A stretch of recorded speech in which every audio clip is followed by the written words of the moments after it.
V ďalekej krajine, kde boli kráľovstvá rozdelené, sa začarované bojové lode zmenili na ľad a mestá sa nemohli zobudiť z večného zimného spánku. Kde bolo, tam bolo, žil raz jeden chlapec menom Kai, syn čarodejníka, ktorého v jeden deň snehová kráľovná premenila na ľadovú sochu. Troll! Choď ho hľadať medzi ľudí. To bude hračka. Zajtra tu budeme s chlapcom.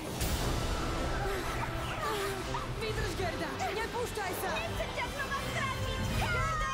Zuta, trhaj! Púšť ma, vezmem ťa za Kajom, fajn. Poznám to tu ako svoju vlastnú dlaň. Myslel som si, že... A to dievča rozpolíme tiež.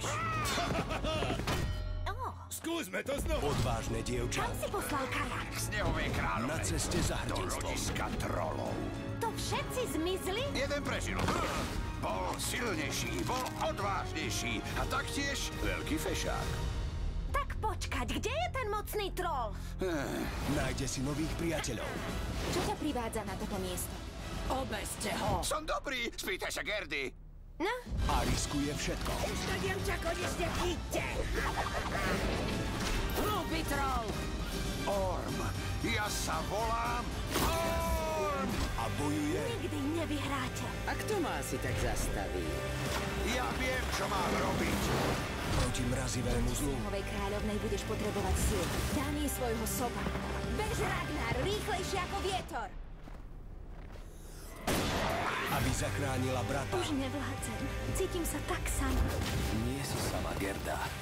Kým si nás budeš pamätať, Aj svet. budeme stále v tvojom. Z večného mrazu. Nech sa deje čokoľvek, pamätaj si. Budem stále s tebou. Snehová kráľovná. Poraziť kráľovnú a vriť hovoriacemu psovi? Madám, ja nie som pes. Haf. Už v decembri. Aj v 3D.